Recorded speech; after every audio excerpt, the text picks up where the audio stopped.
Assalamualaikum warahmatullahi wabarakatuh. Kembali lagi di channel Berita Mistis. Untuk kisah kali ini ada sebuah cerita yang diambil dari Facebook, dari tulisannya akun yang bernama Reni Sukesti. Dan untuk kisah yang akan saya bawakan kali ini yaitu sebuah kisah yang berjudul Jerat Pengikat Iblis. Sebelum kita masuk ke ceritanya, tekan dulu tombol like video ini dan jangan lupa tekan juga tombol subscribe channel ini dan nyalakan juga lonceng notifikasinya agar tidak ketinggalan cerita-cerita baru dari channel ini. Dan bagi teman-teman yang ingin membaca langsung ceritanya, nanti silakan saja kunjungi linknya yang nanti akan saya sertakan di kolom deskripsi. Dan seperti apa untuk kisah kali ini? Langsung saja kita simak berikut ini.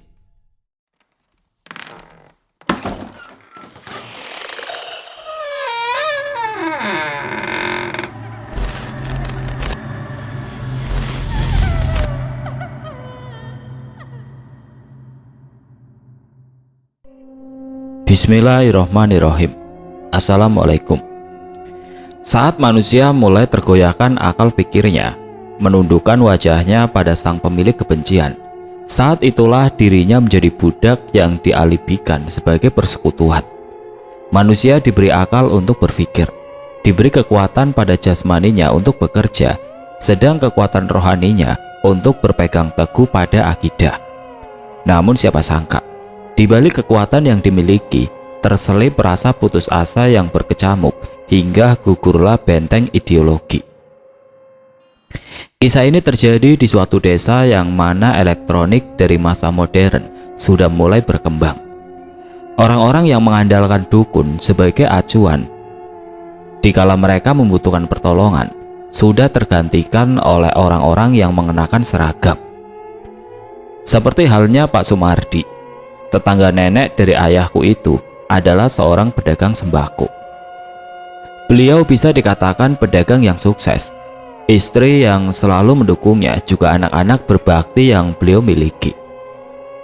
Namun naas menimpa keluarga Pak Sumardi. Toko kelontong yang ia miliki mengalami kebakaran dan hilang semua harta yang ia miliki karena disimpan semua di toko tersebut. Pak Sumardi juga Bu Sumardi mengalami kebangkrutan yang hebat. Waktu itu aku sedang berada di rumah nenek. Karena aku mendapat jatah liburan lebih lama dari pondok pesantren, juga aku ingin menikmati keasrian desa ini. Kulihat rumah Pak Sumardi setiap harinya didatangi oleh orang-orang yang ingin menagih hutang. Ya, barang sembako yang terbakar di toko itu banyak yang belum dibayarkan oleh Pak Sumardi kepada pemasok. Aku kasihan melihat Pak Sumardi yang baik hati itu bingung.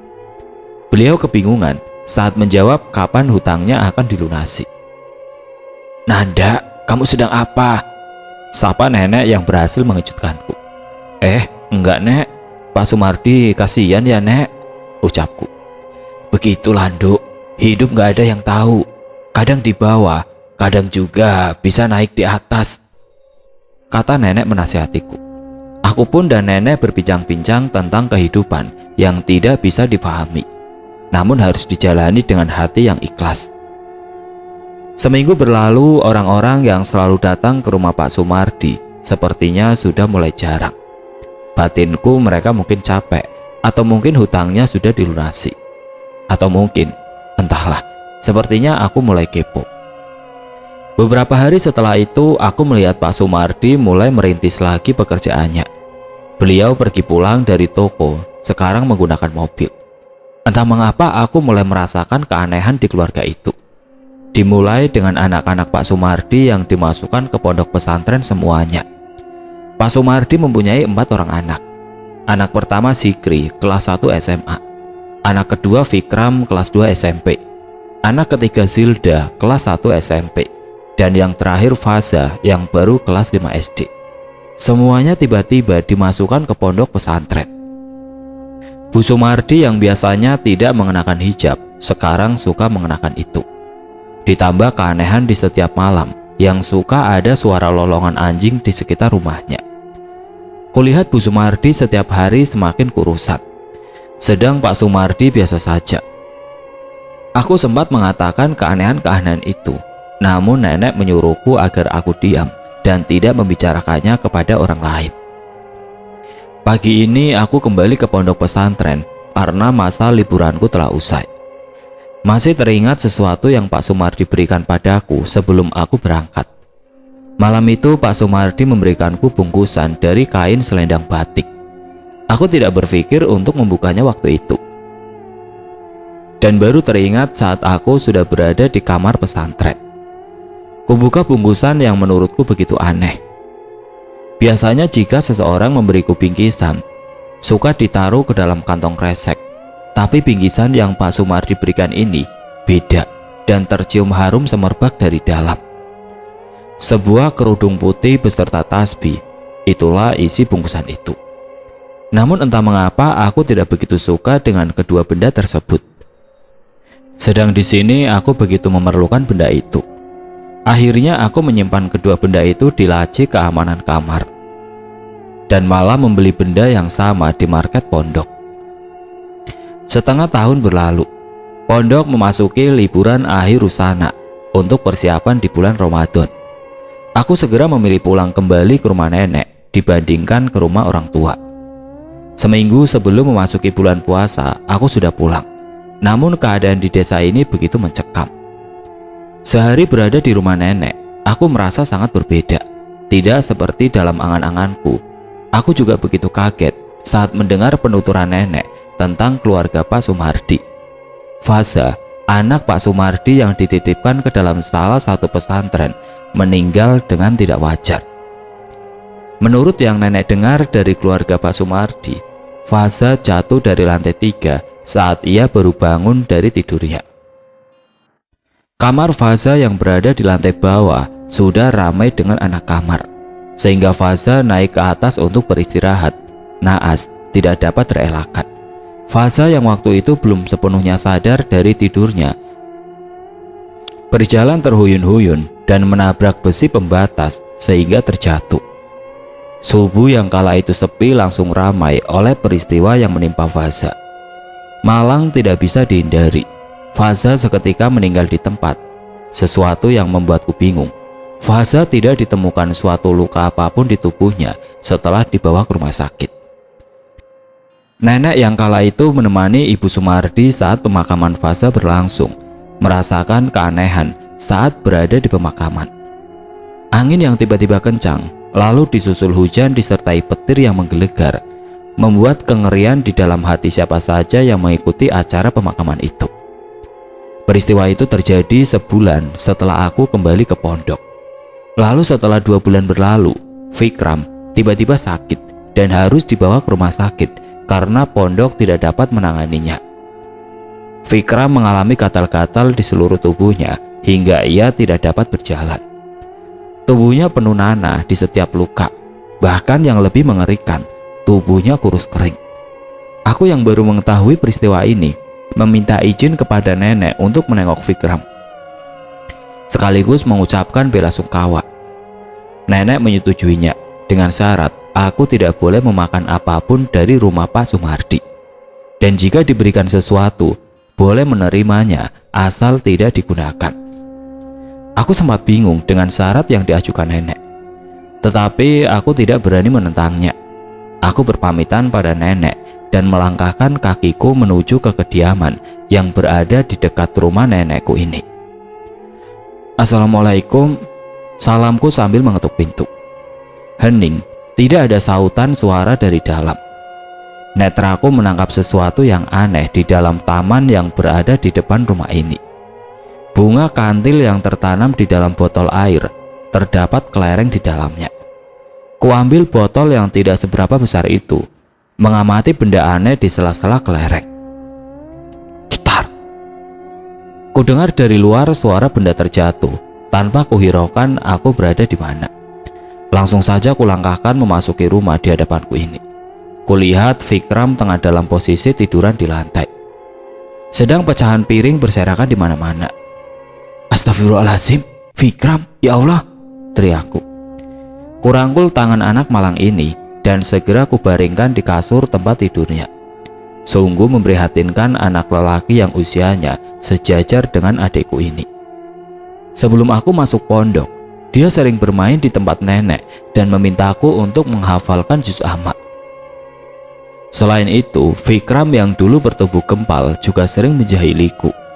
Sekarang, Vikram yang berada di depanku sangat berbeda. Tubuh yang kurus kering, ditambah dengan penyakit gatal yang bersarang di tubuhnya, membuatku merasa iba. "Kan Anda udah pulang?" tanya Vikram memudarkan lamunanku. Iya Vik, kamu bisa sampai jatuh kenapa?" tanyaku balik. "Aku lapar Kak, tapi ibu nggak ada di rumah," jawabnya. "Ya udah kalau kamu lapar, Kak Nanda ambilin nasinya dulu ya," kataku. Kulangkahkan kakiku menuju ruang makan keluarga ini. Kuambil piring dan kusendokkan nasi dengan lauk yang berada di meja besar ini. Mataku tiba-tiba membelalak dengan sempurna saat melihat satu piring besar penuh dengan makanan yang bentuknya mirip seperti sesajen. Namun aku tidak boleh seuzon dan lekas beralih dari tempat ini. Kusuapi Vikram yang terbaring lemah itu. Mendengarnya bercerita tentang penyakit yang dia anggap aneh. Dia bercerita tentang penyakit yang tengah ia rasakan. Waktu itu Vikram dibesuk oleh ayahnya Pak Sumardi. Dia yang waktu itu baru 1 bulan di pondok, tidak dapat pulang ke rumah saat Faza, adiknya, meninggal dunia. Karena belum mencapai 41 hari di pondok, maka dari itu Vikram dibesuk oleh ayahnya setelah 7 hari meninggalnya Faza. Waktu itu ayahnya selain membawakan makanan kesukaan dia, Pak Sumardi juga membawakan sebuah bungkusan dari kain selendang coklat. Vikram bercerita, ayahnya waktu itu memberikan sebuah tasbih kepadanya. Setelah sesampainya di kamar, ia membukanya. Vikram sangat senang karena benda itulah yang saat itu dibutuhkannya. Vikram juga merasa bingung.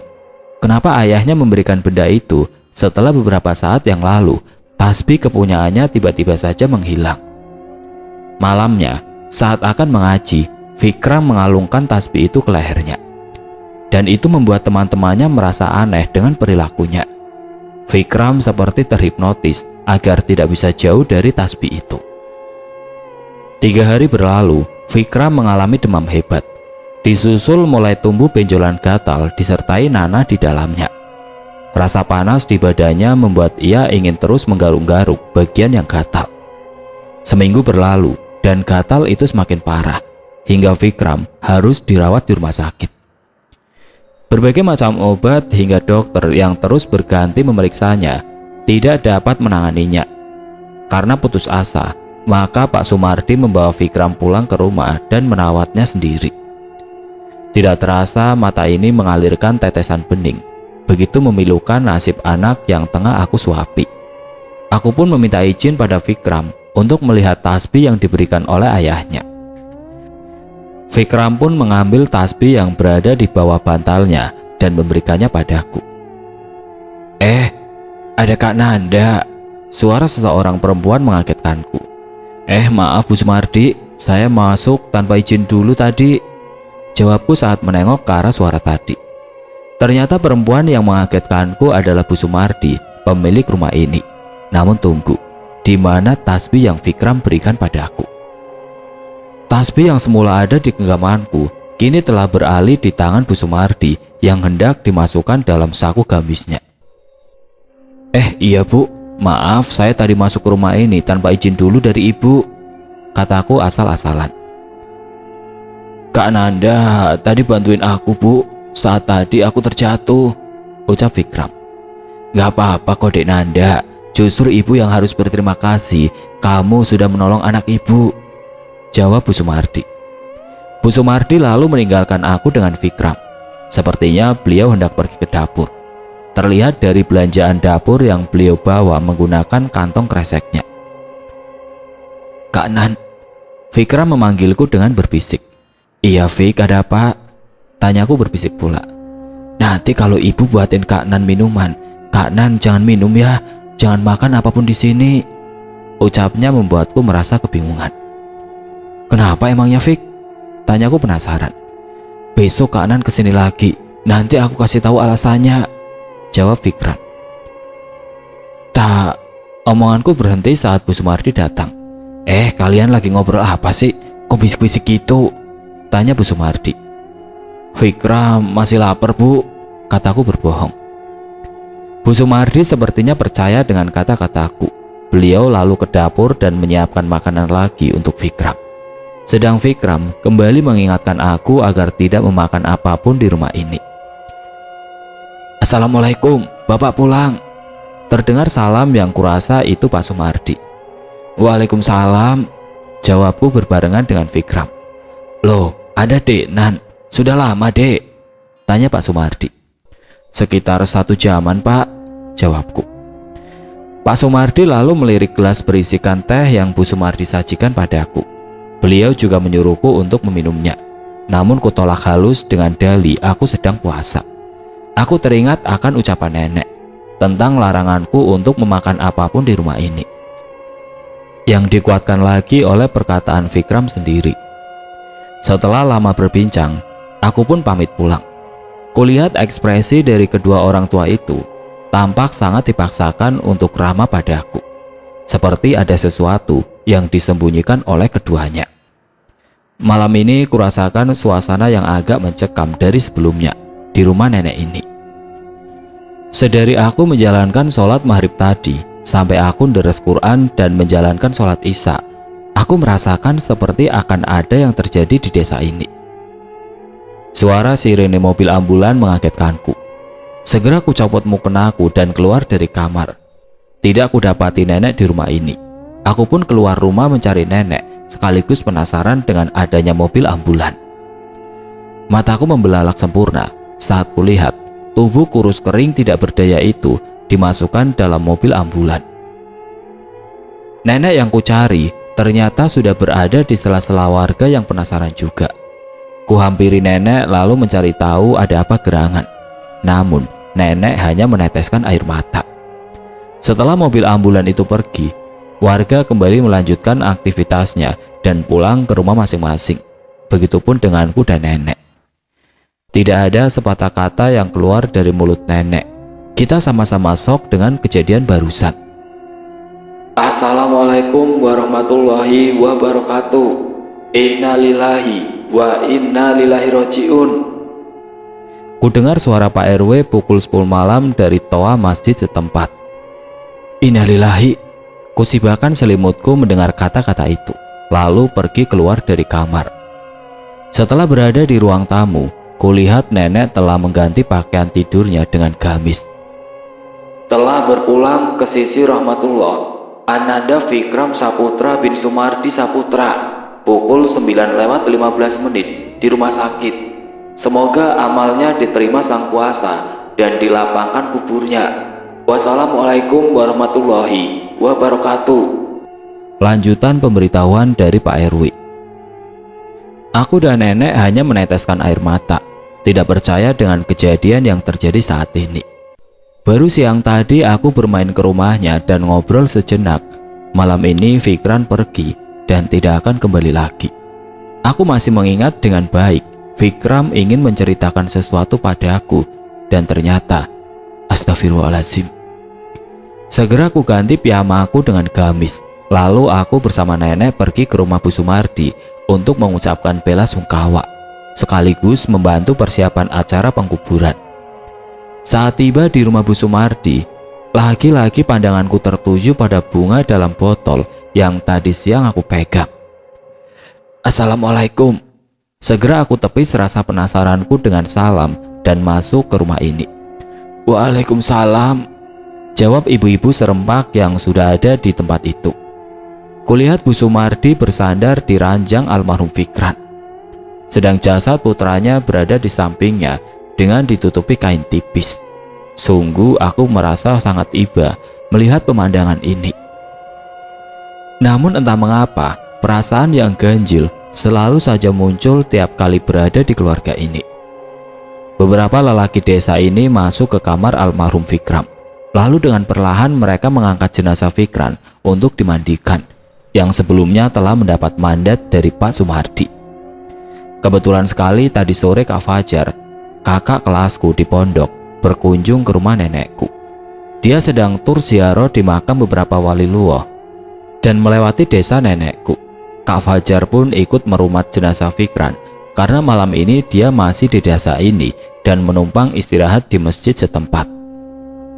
Kulihat Kak Fajar tampak akrab dengan warga sini. Dia pun sepertinya juga tidak risih karena memandikan jenazah Fikran yang penuh dengan luka gatal itu. Aku begitu bangga dengannya yang sangat ringan tangan itu dalam melakukan kebaikan. Proses perumatan jenazah sudah selesai, tinggal menyolatinya saja. Sedang proses penggalian lubang makam pun hampir rampung, dan warga semua sudah siap dengan segala tata cara pengkuburan. Warga laki-laki pun masuk ke dalam rumah untuk menyolati jenazah, setelah sebelumnya telah berwudu terlebih dahulu. Kami para wanita juga sudah selesai memasak berbagai macam hidangan untuk selamatan. Sedang ibu-ibu yang bertugas merangkai bunga juga sudah selesai. Aku dan nenek menemani Bu Sumardi di dalam kamar ini. Bu Sumardi sengaja menyuruhku agar berada bersamanya dan tidak berkumpul bersama ibu-ibu yang lain. Biasanya dalam hal seperti ini, aku dipercaya tuan rumah untuk merumat jenazah. Namun karena jenazahnya laki-laki, maka yang wajib memandikannya laki-laki pula. Assalamualaikum warahmatullahi wabarakatuh. Terdengar suara Pak Kaum dari luar. Aku pun lantas memapah Bu Sumardi keluar dari kamar karena sebentar lagi jenazah Fikram akan dibawa ke makam dan dikuburkan. Suasana tampak mencekam saat Pak Kaum memulai acara pengantaran jenazah. Langit malam yang hitam tampak semakin menakutkan saat lolongan anjing liar disusul gelegarnya petir yang datang tiba-tiba. Warga bergantian melafalkan istighfar, menautkan alis mereka diiringi takut yang menghujam. Angin malam pun seakan ikut menambah dinginnya tubuh ini. Beberapa warga pun mulai berbisik yang bukan-bukan. Sedang dari beberapa arah terdengar tangisan bayi-bayi yang begitu menyayat hati. Beberapa warga pun tampak saling bergandeng tangan karena takut. Sedang dari kejauhan, aku melihat Kak Fajar seperti sedang risau. Kak Fajar sepertinya mengetahui suatu hal, namun dia lebih memilih tidak menceritakan kepada warga. Gerak-geriknya yang mencurigakan membuatku ingin bertanya langsung. Apakah ini ada sangkut pautnya mengenai kegelisahan yang aku rasakan juga? Suara mobil terdengar dari kejauhan. Kami semua yang berada di situ saling beradu pandang saat beberapa orang keluar dari kendaraan itu. Sikri dan Silda, saudara dari Fikram, pulang dari pondok dengan beberapa orang yang aku kira itu pengurus pondok mereka. Saudara kandung dari almarhum Fikram itu langsung menangis dan memeluk keranda jenazah yang telah tertata rapi. Baru beberapa bulan yang lalu, adik mereka yang paling kecil meninggalkannya. Sekarang, saudara mereka juga pergi untuk selama-lamanya. Pelayat juga warga semua ikut menangis, menyaksikan pemandangan yang begitu menyayat hati. Begitupun dengan Bu Sumardi, larut dalam pelukanku. Tidak bisa melihat putranya kembali. Dar! Bunyi petir yang menggelegar mengagetkan kami semua. Lolongan anjing pun bersautan dari segala arah. Suasana yang penuh dengan kesedihan kembali mencekam, seakan mengisyaratkan terjadinya suatu peristiwa. Pak Kaum lalu melanjutkan acaranya. Sedang kedua saudara almarhum Fikram sudah mulai mengikhlaskan kepergian saudaranya. Pukul 11 malam kita telah sampai di pemakaman desa. Aku sebenarnya bingung, kenapa almarhum tidak dimakamkan besok pagi saja? Walaupun makam tidak jauh, tetapi ini sudah larut malam dan melihat ke langit sepertinya akan turun hujan. Kulihat Kak Fajar turun ke lubang makam dan ikut mengubur jenazah. Namun aku masih curiga dengan sikapnya yang seolah merahasiakan sesuatu. Pokoknya nanti kalau sudah selesai, aku harus tahu apa itu. Saat Pak Kaum selesai membacakan doa, petir kembali menggelegar dengan perkasanya. Disusul angin yang begitu kencang serta lolongan anjing yang semakin menjadi. Kami pun lekas-lekas pergi dari makam ini karena takut yang menyergap. Aku dan nenek lebih memilih untuk pulang ke rumah dan tidak menemani Bu Sumardi. Sedang Kak Fajar, aku suruh menginap di rumahku setelah sebelumnya aku meminta izin Pak RT. Dengan alasan kami berdua di rumah dan takut. Pukul 1 dini hari kulihat Kak Fajar sudah selesai berbersih dan sedang menikmati kopi yang aku buatkan. Kak, sapaku. Dek, kok belum tidur? Dia balik bertanya. Belum kak, aku masih memikirkan sesuatu. Aku boleh bertanya nggak? Ujarku. Boleh, kenapa memang?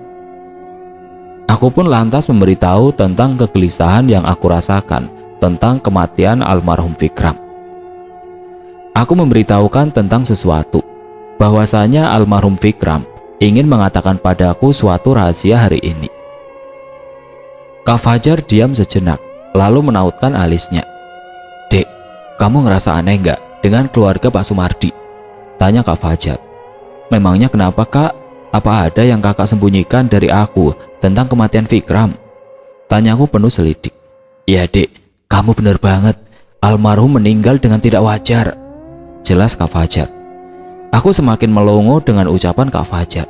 Karena Kak Fajar ikut dari memandikan hingga menguburkan jenazah dan mengetahui secara rinci bagaimana kondisi tubuh jenazah Vikram.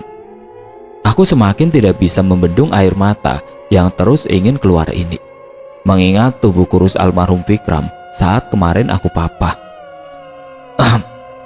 Suara deheman nenek mengagetkan kami. Aku dan Kak Fajar langsung salah tingkah mengetahui ternyata nenek mendengarkan pembicaraan kami.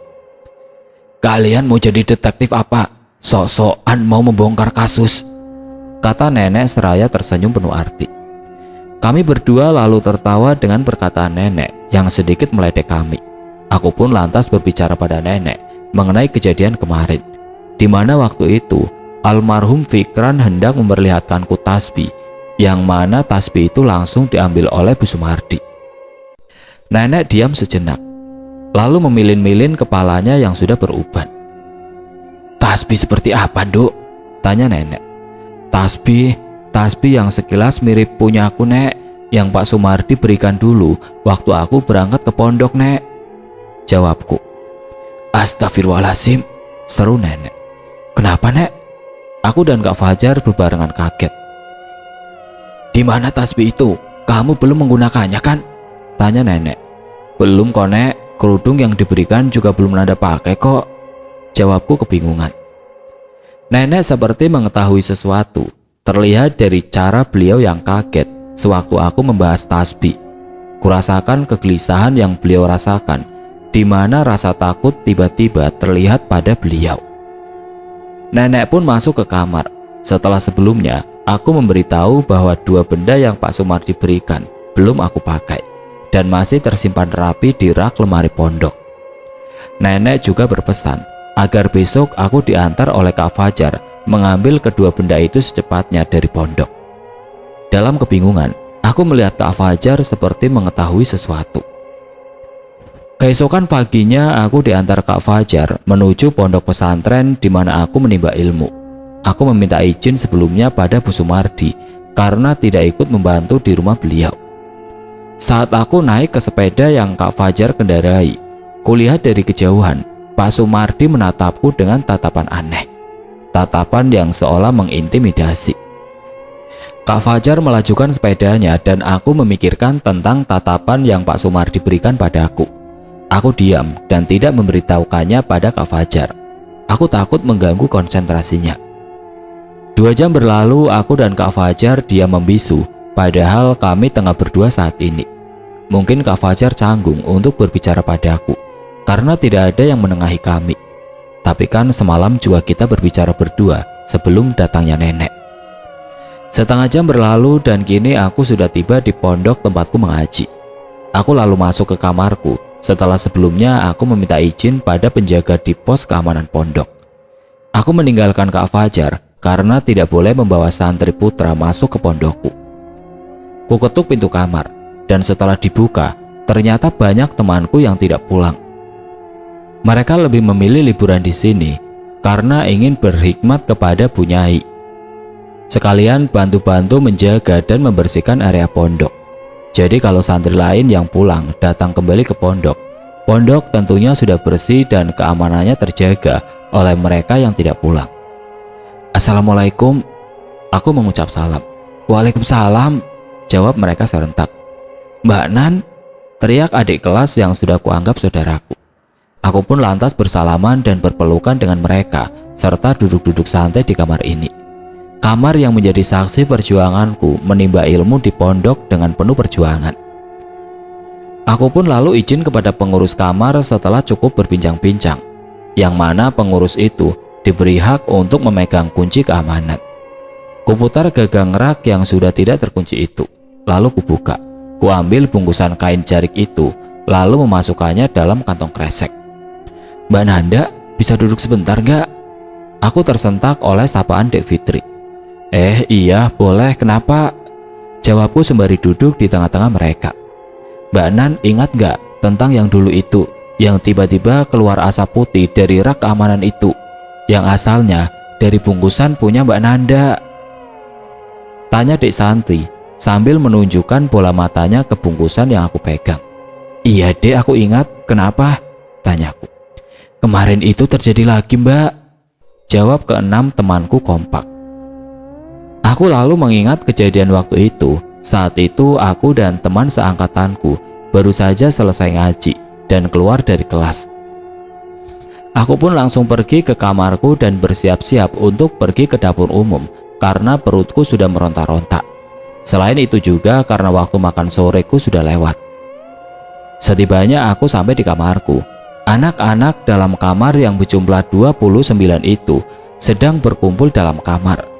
Mereka takut karena melihat asap putih keluar dari rak keamanan. Selain itu juga tercium wangi semerbak di dalamnya. Aku yang merasa penasaran dengan itu lalu meminta kunci pada keamanan yang memegangnya. Aku lantas membuka rak itu lalu segera mencari tahu apa yang terjadi. Ternyata asap itu berasal dari bungkusan punyaku yang diberikan oleh Pak Sumardi sebelum aku berangkat lagi ke pondok. Aku terkejut bukan main. Aku lalu mengambil air dan membacakan sebuah amalan dari ijazah yang aku punya. Aku lalu memercikan pada bungkusan itu. Seketika aroma wangi tidak tercium lagi dan asap putih itu juga menghilang. Aku lalu memberitahu atau yang lebih tepatnya mengancam secara halus pada anak kamar agar tidak memberitahukannya pada anak selain kamar ini. Mereka lalu paham karena bisa dibilang aku dihormati dan dianggap sesepuh atau senior mereka. Aku mengingat kembali dan mencocokkannya dengan kejadian meninggalnya almarhum Fasa. Ternyata harinya pun sama, antara meninggalnya almarhum Fasa dengan keluarnya asap putih dari bungkusan itu. Aku pun lalu bertanya kapan asap ini kemarin keluar, dan mereka mengatakan jika asap itu keluar kemarin malam sekitar jam 9 lebih. Astagfirullahaladzim, refleks aku beristighfar. "Ada apa Mbak?" tanya Mbak Arum.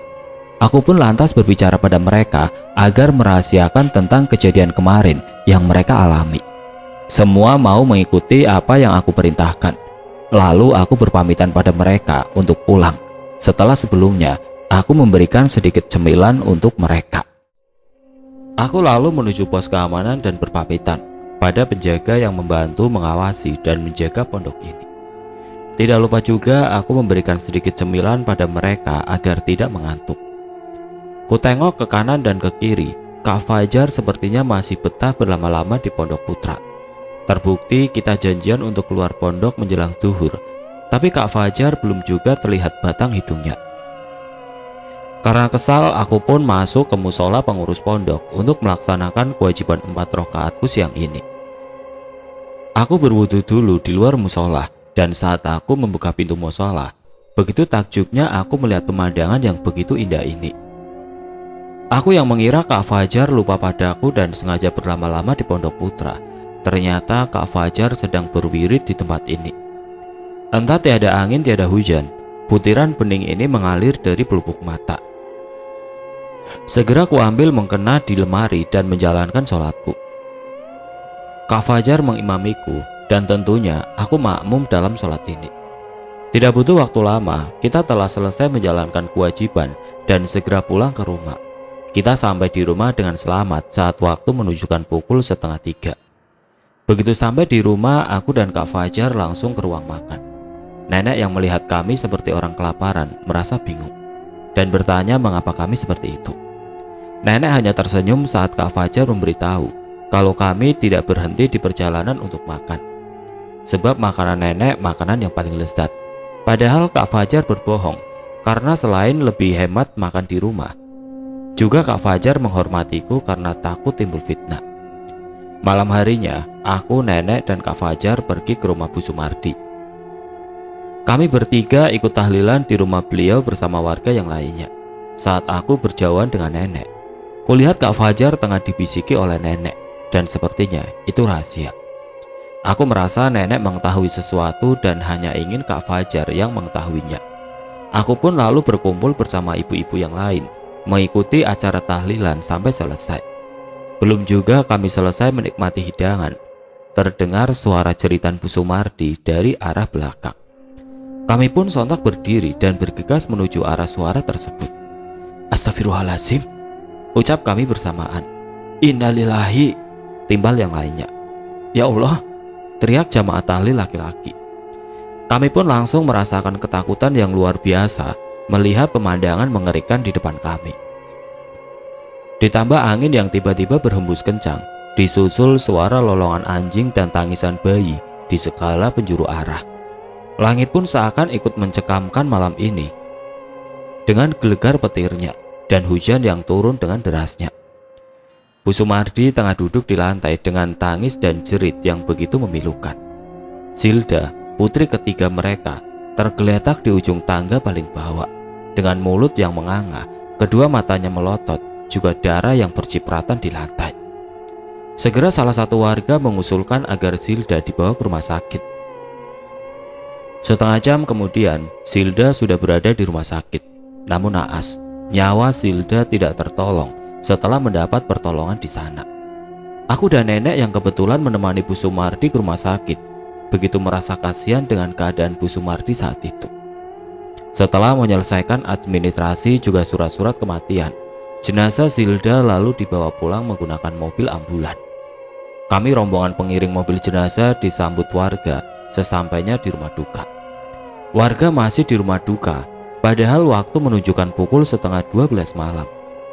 Setelah dibahas dan dirembuk tentang nasib jenazah, akhirnya diputuskan jenazah akan dirumat keesokan paginya karena waktu yang tidak memungkinkan. Ibu-ibu banyak yang dianjurkan untuk pulang ke rumah karena tugas malam menjaga rumah duka diperuntukkan untuk warga yang laki-laki, sedang ibu-ibu perangkat diperbolehkan untuk mengurus keperluan serta menemani keluarga yang ditinggalkan.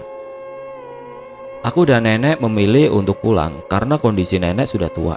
Sedang untuk Kak Fajar, aku meminta izin Pak RT agar Kak Fajar diizinkan untuk berjaga di rumah kami. Pak RT pun memberi izin dan Kak Fajar menginap lagi di rumahku. Setelah sampai di rumah, aku memastikan nenek sudah tertidur lelap. Karena niatku meminta izin agar Kak Fajar menginap di rumahku, tidak lain karena aku ingin membahas tentang kematian anak-anak Pak Sumardi. Kak, ayo bangun. Aku tepuk pundak Kak Fajar. Dek, ada apa? Tanya Kak Fajar sambil mengucek-ucek mata. Bangun dulu ayo, aku mau cerita, suruhku. Ya Allah, adik ini jam 2 pagi. Kakak ngantuk banget, capek. Besok aja ya, jawab Kak Fajar. Iya deh, ya udah aku bubuk, bye, kataku yang kesal dengan ucapan Kak Fajar. Aku pun melangkahkan kakiku pergi ke kamarku dengan rasa jengkel. Ku pelankan langkah kaki, siapa tahu Kak Fajar tidak jadi melanjutkan tidurnya dan mau mendengarkan ceritaku. Aku pun mendengus kesal, Kak Fajar tidak mencegahku untuk pergi ke kamar, melainkan suara halus dengkuran dari Kak Fajar yang kudengar. Aku pun tidak jadi pergi ke kamarku, melainkan mengambil HP dan mendekati kakak yang tengah dalam keadaan lucu itu. Aku kasihan melihatnya tertidur pulas karena kecapean. Namun, tingkah jahilku selalu tidak bisa untuk kulawan. Aku video Kak Fajar yang sedang lucu-lucunya, lalu setelah selesai aku puas dengan kejahilanku. Kuakhiri lalu melanjutkan tidur kilatku ini. Keesokan paginya kami bertiga ke rumah Pak Sumardi. Kami berkumpul dengan warga, lalu bahu-membahu membantu proses perumatan jenazah. Seperti biasa, aku ditugaskan untuk merumat jenazah, mulai dari menata peralatan mandi untuk memandikan jenazah. Aku beserta 5 orang yang berada di ruang pemandian jenazah dadakan itu langsung memulai ritual pemandian. Baju jenazah yang masih terkena darah itu kugunting terlebih dahulu karena keadaan jenazah yang sudah kaku. Setelah selesai, lalu kusiram dengan air secara perlahan. Karena seandainya jika kita mengetahui jenazah itu merasakan sakit yang amat sangat di saat sakaratul maut. Tubuhnya penuh luka, walau tidak berbekas. Dalam hadis pun dikatakan bahwasanya saat pengambilan ruh dari jasad seseorang yang bernyawa, manusia itu sakitnya seperti terkena 70 tusukan pedang. Wallahu alam. Setelah itu kuusap tubuhnya dengan menggunakan sabun cair agar mudah saat menggosoknya. Kubasuh lagi dengan air hangat yang disarankan dari awal hingga akhir pemandian. Kuulang-ulang cara barusan dengan menggunakan air itu. Tidak lupa juga bagian lubang-lubang dalam tubuh yang tidak boleh terlewatkan, termasuk dubur dan kubul. Setelah selesai, lalu kududukan jenazah, lalu memwudukannya dengan aku sendiri yang berniat atas nama jenazah. Kulihat tubuh almarhum Silda yang sudah tidak bernafas itu, seakan ingin sekali aku bercengkrama dengannya. Namun nasi telah menjadi bubur. Kini hanya Zikri yang hanya bisa kuandalkan untuk saat ini. Mbak Nanda, seorang ibu-ibu yang tengah bersamaku memandikan jenazah Silda, membuyarkan lamunanku. Iya bu, jawabku gelagapan. Ayo Mbak Nanda, lekas diwudui jenazahnya, ucapnya lagi. Iya bu, iya, maaf, jawabku. Aku lantas mewudui jenazah dengan mata yang menahan tetesan bulir bening agar tidak tumpah. Setelah selesai, kuhanduki jenazah itu, lalu kututupi kain jarik dan beramai-ramai dengan ibu-ibu yang lain menggotong jenazah itu ke tempat pengkafanan. Amben yang digunakan untuk pengkafanan sudah siap sesuai yang aku perintahkan. Beberapa lapis kain kafan, kapur barus, kapas, serta sobekan kain yang digunakan untuk mengikat, tentu saja. Kurampungkan acara pengkafanan almarhum Silda tanpa halangan. Namun tetap saja, rasa tidak nyaman sedari tadi terus saja menggangguku. Aku melirik pada ibu-ibu yang ikut mengkafani jenazah. Sepertinya mereka ada yang ingin dikatakan padaku, namun mereka seperti sungkan untuk bicara. Aku pun lantas memulai percakapan itu. Tentunya setelah kami keluar dari ruang pengkafanan dadakan ini. Ibu-ibu, sepertinya ada yang ingin kalian tanyakan dengan saya soal pengkafanan jenazah. Ibu-ibu bisa bertanya dengan saya kalau belum begitu paham. Aku mulai pembicaraan. Mbak Nan, tanya salah satu dari mereka. Iya bu, kenapa? Tanyaku ramah. Mbak Nan, sebenarnya kami... Tanya ibu yang lain. Iya bu, tanyakan saja, jawabku sedikit penekanan. Kulihat ibu-ibu itu tengah berbisik satu sama lain. Sebenarnya kami takut Mbak Nan, celetuk salah satu dari mereka. Maksudnya? Jawabku sambil mengernyitkan kedua alisku. Mbak Nanda dengar gak sih, selama proses pemandian sampai pengkafanan jenazah, ada saja yang kami dengar, kata mereka. Bahkan kami sampai menggigil kedinginan karena angin yang sedari tadi seperti mengepung kami, timbal yang lain. Mataku membulat sempurna. Ternyata bukan aku saja yang mengalami kejadian-kejadian tidak nalar oleh akal itu. Ibu-ibu yang sedari tadi menemaniku ikut merasakannya juga. Bahkan mereka sampai ketakutan. Aku pun lantas berbicara pada mereka agar merahasiakan semua yang mereka alami sedari tadi. Aku juga menyarankan pada mereka agar memperbanyak istighfar juga wirid. Mereka lalu mengiyakan apa yang aku suruh pada mereka. Kami lalu berdiri saat keranda yang berisikan jenazah almarhum Silda itu selesai disolatkan dan keluar dari dalam rumah untuk segera dimulai acara pemberangkatan menuju makam. Setelah acara selesai, aku lantas bergabung dengan nenek dan ikut ke pemakaman. Nenek tidak melepaskan tanganku dari jari jemarinya yang telah berkerut itu. Seakan nenek takut aku mengalami hal-hal yang tidak diinginkan. Saat kami telah sampai di area pemakaman, nenek menyuruhku berhenti sejenak, lalu menepi dari yang lain. Nenek menyuruhku untuk membaca ayat kursi 3 kali, disusul dengan salam saat memasuki makam, dan diteruskan dengan wirid. Aku pun mengiyakan permintaan nenek. Aku lalu membaca ayat kursi dalam hati dengan mata tertutup dan mengucap salam dengan membuka kedua mataku. Assalamualaikum daraqomimu. Lafaz salamku terpotong saat melihat sesuatu di area pemakaman itu. Tepat pukul 10 siang, saat matahari memancarkan terik panasnya, kulihat bayangan hitam di sekeliling Pak Sumardi. Nenek yang tengah bersamaku waktu itu meremas jemariku dengan halus. Aku pun menoleh ke arahnya sembari menunjukkan gelagat tidak nyamanku berada di tempat ini. "Terus berzikir, Dok," kata nenek setengah berbisik. Aku pun lantas melafalkan zikirku terus-menerus di dalam hati agar tenang. Tidak lupa nenek selalu menggandeng tanganku, seolah nenek mengetahui sesuatu dan begitu khawatir tentang keadaanku. Proses pemakaman almarhum Silda telah usai. Warga segera pulang ke rumah masing-masing untuk bebersih. Begitupun denganku, nenek, dan Kak Fajar. Kami pulang ke rumah kami. Setelah menjalankan sholat zuhur, aku meminta izin kepada nenek untuk tidak pergi ke rumah Bu Sumardi. Entah apa yang kurasakan sama atau tidak dengan mereka yang berada di pemakaman itu. Seolah otakku tidak mau lagi berpikir tentang hal-hal yang tidak masuk akal ini. Dalam tidurku yang sangat lelah, ternyata waktu menunjukkan memasuki waktu asar saat aku terbangun. Kulihat di ruang tamu nenek tengah berbicara serius dengan Kak Fajar. Aku lalu turut bergabung dan mendengar penjelasan dari nenek tentang apa yang mereka bicarakan. Ternyata apa yang kudengar dan kurasakan sewaktu di pemakaman, nenek dan Kak Fajar juga mengalaminya. Nenek lantas menanyakan tentang bungkusan yang tempo dulu Pak Sumardi berikan padaku. Aku pun pergi ke kamarku dan mengambil bungkusan dalam kain jariku. "Kalian berdua tetap waspada, jangan ada yang tahu tentang semua yang kalian lihat ataupun yang kalian alami," ujar nenek. Belum sempat kami menjawabnya, nenek pergi meninggalkan kami berdua. "Kak, aku pengen ngomong," kataku. "Iya dek, kenapa?" jawab Kak Fajar penasaran. "Kakak inget gak kemarin pagi pas kita mau berangkat ke pondok?" kataku. "Iya, kenapa?" tanya Kak Fajar. "Pak Sumardi natap aku tajam banget loh, sambil senyum menyengir gak jelas," jawabku. "Masa sih dek? Ya udahlah, kamu berpikir positif saja. Kamu kan lagi capek," kata Kak Fajar. Aku pun mengiyakan saja. Percuma mau debat pun Kak Fajar paling langsung pergi.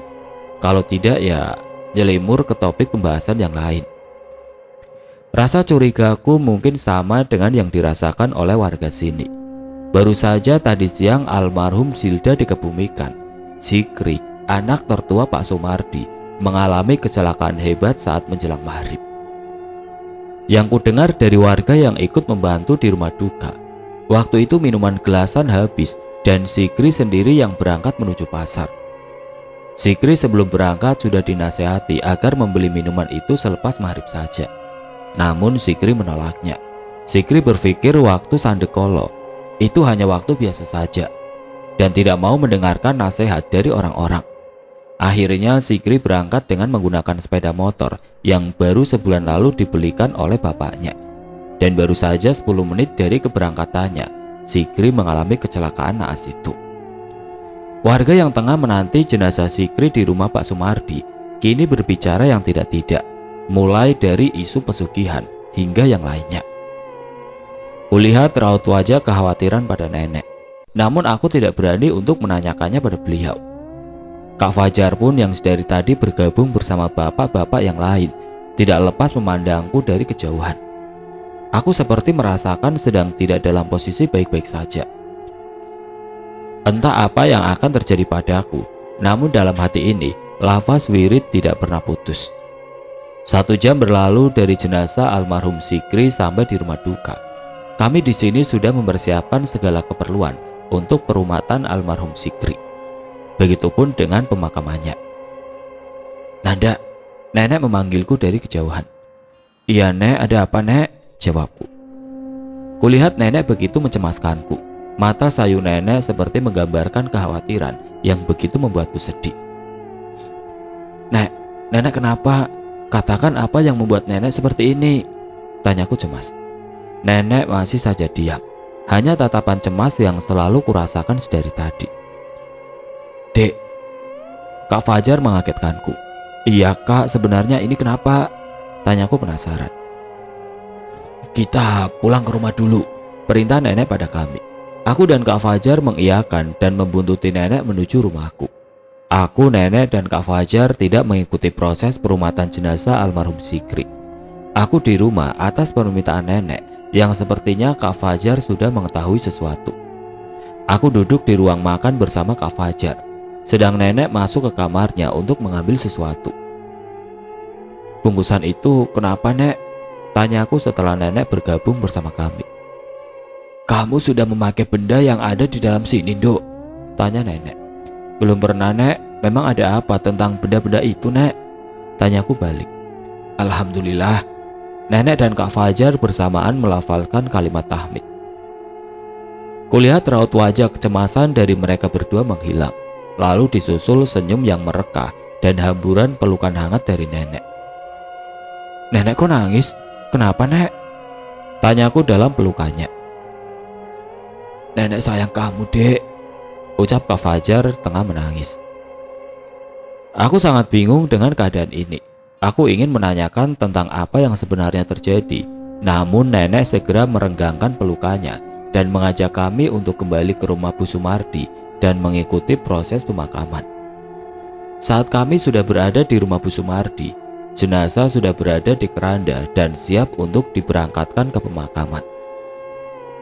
Nenek tetap berada di sisiku, sedang Kak Fajar bergabung dengan warga yang lain. Mbak Nanda kok baru gabung? Tanya seorang ibu padaku. Nanda kecapean, kepalanya pusing. Tadi nenek mijitin Nanda dulu, takut pingsan nanti di pemakaman. Jawab nenek berbohong. Aku hanya tersenyum mendengar jawaban nenek pada ibu-ibu itu. Padahal dalam hati aku tertawa. Nenek tahu nggak, tadi itu suasananya mencekam banget, kata bapak-bapak yang gali lubang kubur. Kata ibu-ibu yang lain memberitahu. Memangnya ada apa, Bu? Tanyaku. Ih, ngeri pokoknya, timbal ibu yang lain. Katanya ada angin gede banget loh, kata ibu di sampingnya. Oh, lolongan serigala serem banget, tambah yang lain. Iya benar, tumbal itu mesti anaknya ditumbalin. Yang di belakang juga ikutan. Bener itu, setuju, anak-anaknya ditumbalin pasti, tambah yang lainnya. Hati-hati ibu-ibu, tumbal dari keluarga udah habis. Siapa yang bakal ditumbalin selanjutnya? Seletuk dari ibu yang ada di belakangnya sambil tertawa. Saat aku mendengarkan ibu-ibu itu, nenek hanya diam seperti memikirkan sesuatu. Kembali aku dihantui rasa bimbang dan sedih. Ketika nenek kembali diam dan berkelut dengan pikirannya sendiri, aku merasakan suatu firasat buruk yang mungkin akan terjadi setelah ini. Entah siapa yang akan mengalaminya. Kugandeng tangan nenek, senyum kepada beliau agar sedikit bisa menghilangkan rasa kekhawatiran yang melandanya. Terlihat para lelaki dewasa tengah menggotong keranda untuk dimasuki jenazah. Jenazah almarhum Zikri telah selesai disolati dan dimasukkan dalam peti keranda. Semua warga mengikuti proses pemberangkatan jenazah. Tentu saja ada aja yang mereka bicarakan hingga jenazah sampai di pemakaman. Aku hanya membuang nafas kasar selama di perjalanan, muak dengan semua omongan para warga itu. Aku hanya membatin, apakah mereka tidak lelah sedari kemarin membicarakan keburukan orang lain.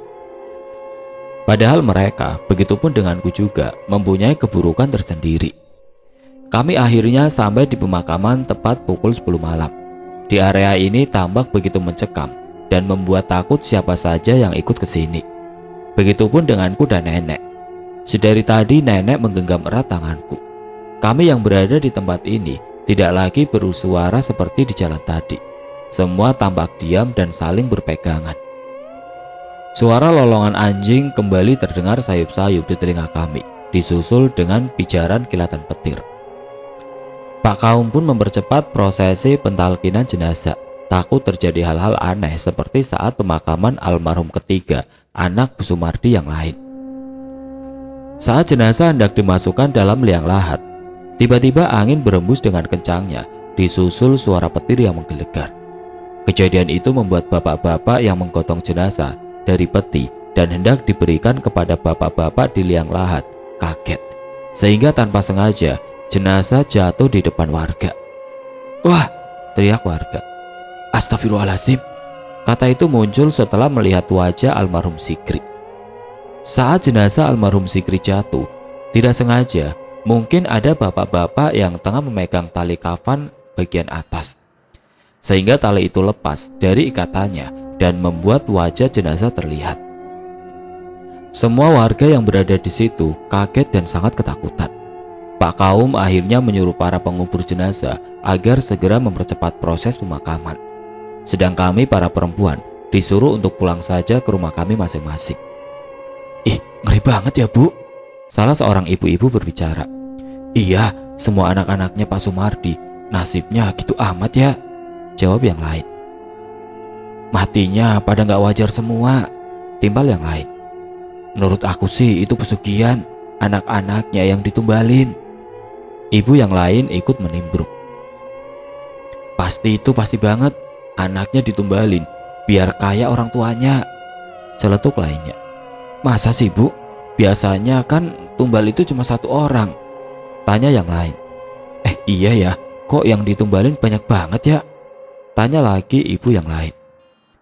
Mungkin kurang Bu, akhirnya ditumbalin semua, jawab ibu yang pertama. Waduh, jangan-jangan. Ibu-ibu memotong kalimatnya. Jangan-jangan apa? Jawab ibu-ibu serentak. Besoknya Bu Sumardi yang ditumbalin sama suaminya, jawab ibu-ibu itu. Ngeri banget. Pokoknya kita jangan sampai deh kayak gitu. Biar miskin harta gak apa-apa, asal jangan sampai keluarga yang jadi korban, ucap seorang ibu. Dari pemakaman hingga sampai di rumah, tidak ada capeknya ibu-ibu bergosip ria, membicarakan keburukan orang lain. Aku dan nenek sampai kesal dibuat oleh mereka. Namun setelah aku berpikir, apa yang dikatakan mereka juga tidak salah, dan akhirnya aku pun terpengaruh oleh perkataan mereka. Waktu menunjukkan pukul 12 malam saat aku terbangun oleh suara ketukan pintu. Aku bergegas keluar kamar dan membuka pintu depan. Setelah aku tahu yang mengetuk pintu itu Kak Fajar dari suara salamnya. Kulihat dia begitu kelelahan. Namun sebelum Kak Fajar masuk ke kamar mandi, dia menyuruhku agar membangunkan nenek dan menungguinya untuk bersih-bersih sebentar. Aku menurutinya, lalu masuk ke kamar nenek setelah mengetuk pintu. Ternyata di dalam kamar nenek belum tidur. Aku lalu memberitahukan tentang apa yang Kak Fajar perintahkan padaku. Aku dan nenek duduk di ruang makan, menunggu apa yang ingin diberitahu olehnya. 1/4 jam kami menunggu, dan Kak Fajar sudah berganti baju, lalu bergabung dengan kami. Ini, Kak Fajar mengeluarkan kantong kresek berisi suatu benda dari saku bajunya. Aku dan nenek saling berpandangan, lalu melihat kembali kantong kresek itu. Ini apa Kak? Tanyaku penasaran. Bukalah, tapi jangan dipegang, ucap Kak Fajar menambah rasa penasaranku. Sekilas kurasakan hawa aneh setelah Kak Fajar mengeluarkan kantong kresek tersebut. Aku dan nenek saling bertukar pandang, dan akhirnya aku memberanikan diri membuka kantong kresek tersebut. Tasbih, kata itu yang terucap saat aku membukanya. Kak Fajar menganggukkan kepalanya santai. Kakak dapat benda itu sewaktu mengubur jenazah Zikri, ucapnya. Aku sampai lupa waktu pemakaman Kak Fajar ikut turun ke liang lahat untuk memakamkan jenazah almarhum Zikri. Kok bisa? Tanyaku bingung. Kakak nemu itu jatuh dari dalam lipatan kain kafan, jawabnya. Terus? Tanyaku. Saat semua orang kaget, kakak lihat benda itu jatuh. Kebetulan tidak jauh dari benda itu ada kantong kresek yang kakak bungkus saja tasbih itu menggunakan kantong kresek, jawabnya tenang. Kakak perhatiin, tasbih itu mirip punya kamu. Tapi saat kakak mau mengambilnya, ada energi negatif yang kakak rasakan. Makanya tasbih itu kakak kantongin. Dan yang lebih aneh, setelah almarhum Zikri dikebumikan, tasbih itu berasa panas di kantong celana tadi. Untung saja warga tidak tahu, Dek. Ada benda yang jatuh dari dalam kafan, mungkin juga keluarga almarhum, jelas Kak Fajar. Aku dan nenek manggut-manggut mendengar penjelasan Kak Fajar. Kalian berdua ikut nenek ke kamar, nenek berucap. Iya Nek, kami berdua menjawab bersamaan. Aku dan Kak Fajar lalu membuntuti nenek. Di dalam kamar, nenek tampak mencari sesuatu di dalam lemarinya. Setelah ketemu, nenek memperlihatkan kepada kami. "Tasbih yang kutemukan sama dengan tasbih yang Nanda punya," nenek berucap pada Kak Fajar. Kami berdua mengamati dan itu benar. Tasbih itu sama dan itu mengingatkanku tentang tasbih yang dulu dimiliki almarhum Vikram juga Zilda. Tasbih itu aku lihat sebelum keduanya meninggal dunia. "Nanda," nenek mengagetkanku. "Nek, tasbih itu dul..." Perkataanku terpotong oleh nenek. "Tasbih itu mungkin penyebab kematian keempat anak Pak Sumardi," jelas nenek. Seketika dadaku sesak mendengar perkataan nenek. Hingga hampir terjatuh andaikan Kak Fajar tidak memegangku. "Kenapa kamu, Dek?" tanya Kak Fajar khawatir.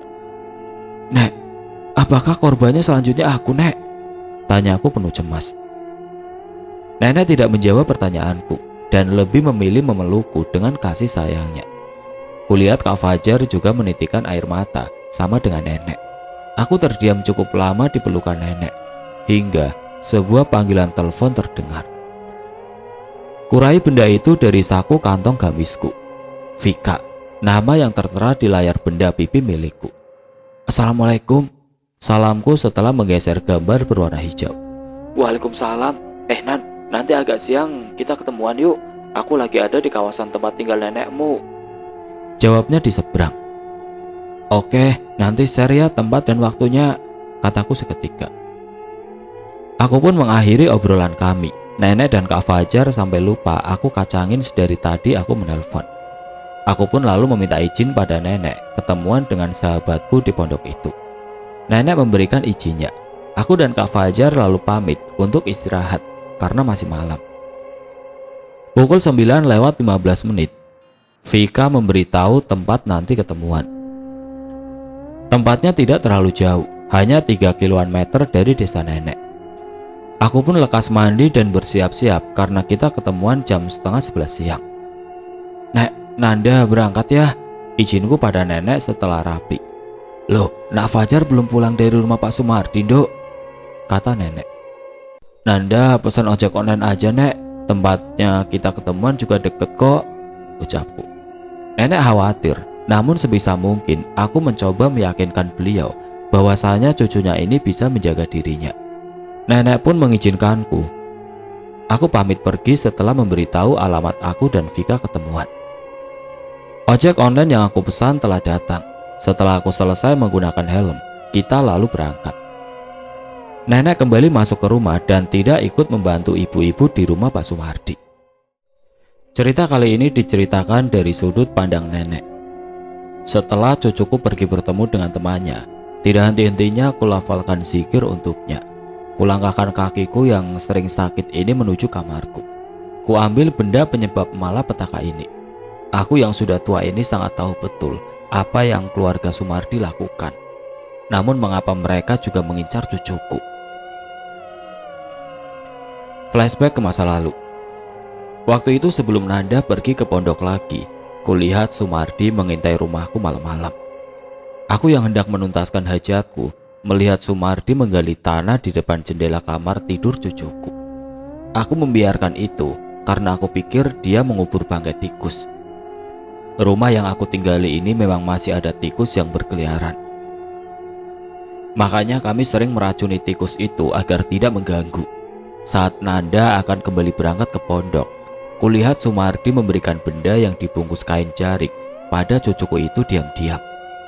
Aku tidak berburuk sangka waktu itu dan membiarkan Nanda menerimanya. Namun setelah sebulan berlalu, tidak sengaja aku melihat asap yang keluar dari tanah tempat dulu Sumardi mengubur sesuatu di depan jendela kamar Nanda. Kejadian itu terjadi malam hari sebelum Fasa meninggal. Seketika rasa penasaranku muncul oleh kejadian itu. Ditambah lagi Sumardi dan keluarganya yang semakin hari semakin aneh. Aku yang bertetangga dengan Sumardi sering mengalami kejadian-kejadian yang tidak nalar, seperti suara lolongan anjing di malam-malam tertentu. Yang paling terlihat yaitu perekonomian yang melesat, walau tetangga lain tidak menyadarinya. Setelah pemakaman anak terakhir Sumardi, kugali tanah yang berasap itu di malam hari agar tidak terlihat oleh siapapun. Kubawa ke dalam rumah dan membukanya. Seketika otakku mendidih melihat isi dari kain yang Sumardi kubur itu. Dengan langkah tuaku, aku berjalan ke sungai di malam hari. Setelah sampai, bungkusan itu segera kularung. Sedikit rasa lega di dadaku, berharap cucuku akan baik-baik saja. Prak! Terdengar suara pecahan kaca mengagetkanku.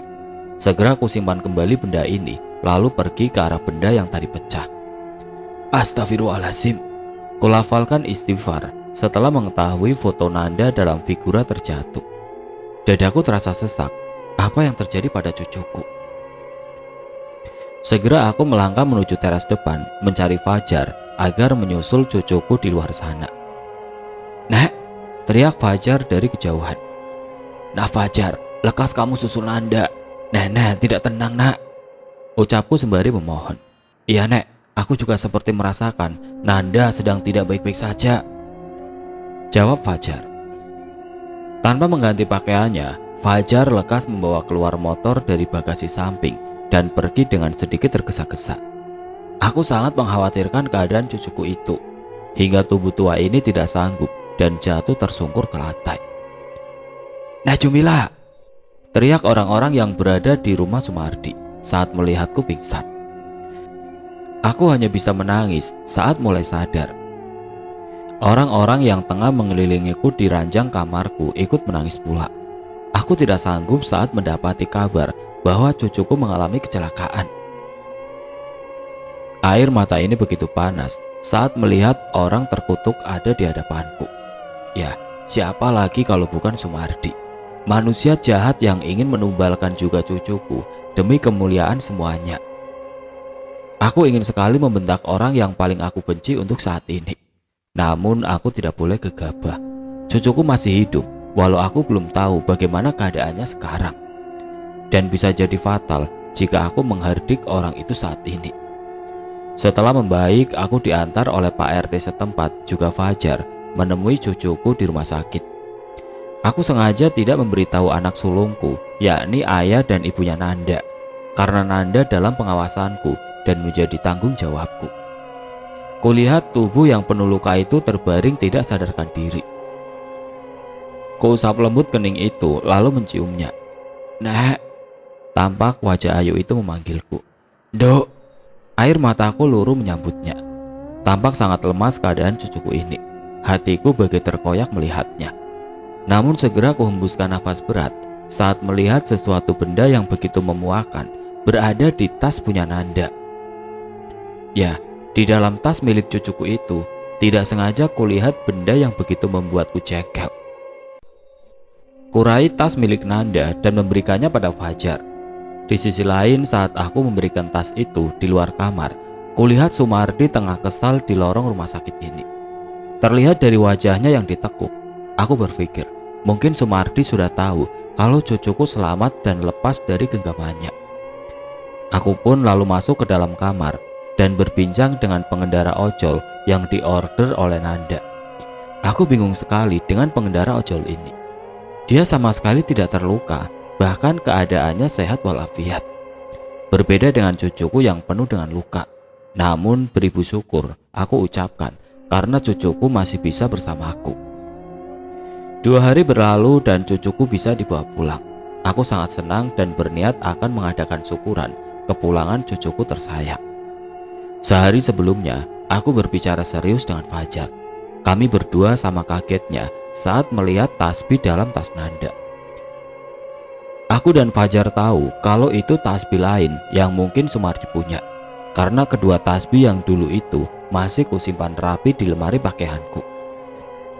Aku meminta Fajar untuk membersihkan rumah ini dengan mujadanya. Aku ingin saat nanti cucuku pulang, rumahku sudah aman. Cucuku pulang hari ini juga. Aku bersama Fajar sudah selesai merapikan rumahku, juga menyiapkan semuanya, dibantu oleh tetangga sebelah. Tentunya bukan tetangga yang sedang aku benci. Ikut membantuku memasak suguhan untuk nanti acara syukuran kepulangan cucuku. Aku meminta Nak Fajar beserta Pak RT setempat untuk menjemput cucuku dari rumah sakit siang nanti sesuai dengan kabar yang diberikan oleh dokter yang menangani Nanda. Aku sangat senang saat melihat kepulangan cucuku, walau badannya masih lemas dan luka di tubuhnya terlihat. Tetangga yang sedari tadi menemaniku di rumah juga menyambut baik cucuku dengan bahagia. Tidak butuh waktu lama, tetangga lain begitu mengetahui cucuku pulang, mereka lantas datang ke rumahku. Aku mengucap syukur kepulangan cucuku dari rumah sakit dinanti-nanti oleh tetanggaku. Kulihat cucuku begitu senang. Tetangga neneknya ini begitu sangat peduli padanya. Kembali ke sudut pandang penulis. Pukul 9:30 aku berangkat menemui Vika. Tentunya setelah berpamitan dengan nenek. 15 menit setelah aku membonceng Mas Ojol ini, terasa pundakku begitu berat. Kepalaku juga agak pusing. "Maaf Mbak," Mas Ojol berkata padaku. "Iya Mas, kenapa?" tanyaku. "Kok saya boncengin Mbaknya makin berat ya?" kata Mas Ojol. "Iya ya Mas, jalannya kok makin pelan Masnya. Kenapa ya?" Aku sama-sama bingung. "Mbak ngerasa nggak?" dia berucap lagi. "Kerasa apa Mas? Gimana maksudnya?" tanyaku tidak paham. "Mbak, kita kayak udah lewat jalan ini tadi," kata Mas Ojol sambil berhentiin sepeda motornya. "Iya juga ya," jawabku. Aku dan Mas Ojol sama-sama bingung. Daerah ini memang angker, kata tetangganya nenek. Desa nenek ini memang terletak di area yang agak jauh dari jalan raya. Akses keluar masuk desa ini memang harus melalui jalanan yang bisa dibilang seperti hutan. Pohon kelapa juga pohon besar lainnya berada di sepanjang jalan, tumbuh dengan rimbun. Juga jalan utama yang sudah diaspal, tapi lubang berada di mana-mana, menambah kengerian jalan ini. Sayup-sayup aku mendengar suara langkah kaki, namun getaran yang aku rasakan begitu besar. Pikiranku tidak karuan, ditambah angin dingin tiba-tiba menerpaku. Aku meminta Mas Ojol agar menghidupkan mesin motornya, lalu pergi dengan segera dari tempat ini. Begitu takutnya aku sampai-sampai tidak membaca bismillah maupun doa yang lain. 10 menit selanjutnya, aku mengambil HP milikku dari dalam tas. Kulihat Vika menelponku. Mungkin Vika marah dan kesal karena aku belum sampai di tempat kita janjian. "Assalamualaikum, sebentar sayang, aku masih di jalan," kataku menjawab panggilan dari Vika sambil membonceng Mas Ojol. "Waalaikumsalam, Nanda, aku minta maaf banget, ibu mendadak sakit, di rumah gak ada orang, dan aku harus jagain ibu aku," kata Vika memberitahukan keadaan ibunya. Ya udah, kamu jagain ibu kamu, acara kita ketemuan bisa lain waktu," jawabku. "Oh, makasih banget Ciprut, kesayangan aku," katanya. Segera aku matikan telepon setelah Vika selesai dengan gombalnya. Aku senang sekali dengan temanku satu ini. Kita suka saling lempar gombalan yang menurut orang garing bin receh, terutama saat dia memanggilku dengan sebutan Ciprut, yang mengingatkanku pada seseorang, entah di mana dia saat ini. Saat kulihat teleponku untuk mengetahui sekarang jam berapa, kulihat dari layar hitamnya tampak makhluk tinggi besar berada di belakangku. Seperti hendak menerkam mangsanya, makhluk itu tampak dengan beringasnya menatapku. Seolah dia mengetahui tentang ketakutan yang tengah aku rasakan. Aku lantas menyimpan ponselku ke dalam tas. Namun saat melihat isi di dalam tasku, aku kaget. Lantas aku segera menyimpan teleponku dan menyuruh Mas Ojol untuk lebih mempercepat laju sepedanya. Hingga tiba-tiba Makhluk itu tiba-tiba sudah mencengkramku dalam tangannya yang begitu besar saat aku buka mataku. Di sisi lain Mas Ojol pun tidak ada, hanya ruangan seperti dimensi lain diriku berada. Aku berteriak keras, namun tidak dapat aku temukan seseorang yang mampu menolongku. Dalam hutan yang begitu lebat ini, aku merasakan ketakutan. Bersama dengan nafsu makhluk yang seakan ingin memakanku. Dalam hati zikir terus aku lafalkan, berharap suatu mukjizat datang kepadaku. Aku terus berteriak kepada makhluk mengerikan ini, namun seakan tidak meresponku. Makhluk ini semakin kuat untuk mencengkeramku dengan tawanya yang begitu menakutkan. Satu kalimat yang membuatku tercengang saat mendengarnya. Kamu tidak akan bisa pergi. Kamu tumbal yang Sumardi berikan untukku. Makhluk itu tertawa keras dengan seringainya saat mengatakan kalimat itu. Hingga tiba-tiba muncul cahaya putih, lalu dengan seketika makhluk mengerikan ini jatuh terjungkal. Begitupun denganku yang ikut terjatuh dan keluar dari cengkramannya. Kulihat samar-samar seseorang dengan jubahnya datang menolongku. Dia membantuku berdiri lalu mengusap keningku. Aku tidak tahu dia siapa, namun dari perawakannya terlihat begitu menenteramkan dan menyejukkan. Kemudian orang itu lalu menyerang makhluk mengerikan itu. Keduanya bergulat dengan keras hingga mematahkan pepohonan yang tinggi menjulang. Dari sebalik pohon, aku merasa ketakutan. Sebenarnya aku berada di mana saat ini? Aku menangis tiada henti memikirkan tentang nasibku, menjadi tumbal oleh seseorang yang aku hormati. Dari pergulatan mereka, makhluk mengerikan itu tampak akan kalah.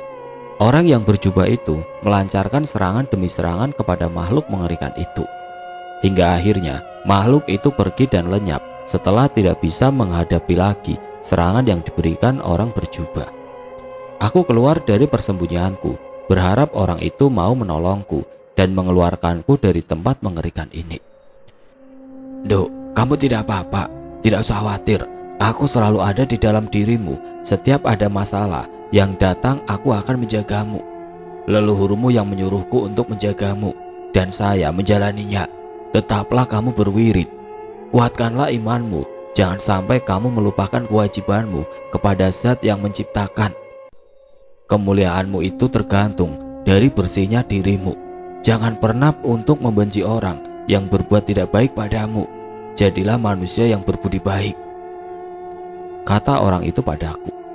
Kata-kata yang sangat menenteramkan hingga tidak sadar air mataku menetes. Orang itu ternyata adalah sosok yang menjagaku, yang dikirim oleh eyangku. Aku lalu dibawa oleh sosok itu dari dimensi ini. Dan ketika semua menjadi gelap, aku mendengar tangisan dari nenek. Kubuka mataku dan benar saja, aku sudah berada di salah satu ruangan rumah sakit. Kuusap halus pundak nenekku dan nenek langsung memelukku dengan kasih sayangnya. 2 hari berlalu dan aku boleh pulang dari rumah sakit ini. Aku sangat senang bisa berkumpul kembali dengan nenek. Saat pulang pun, kulihat di rumah nenek banyak orang yang menanti kedatanganku. Nenek ternyata akan mengadakan syukuran keselamatanku nanti malam. Banyak sekali yang ingin aku katakan dengan nenek dan Kak Fajar, namun kuurungkan karena banyak tetangga yang menjenguk. Malam pun tiba. Rumah nenek penuh dengan tetangga yang diundang untuk syukuran. Tapi ku tengok-tengok, di kerumunan ini tidak ada Pak Sumardi. Mungkinkah nenek tidak mengundangnya karena tahu jika Pak Sumardi orang di balik ini semua? Entahlah.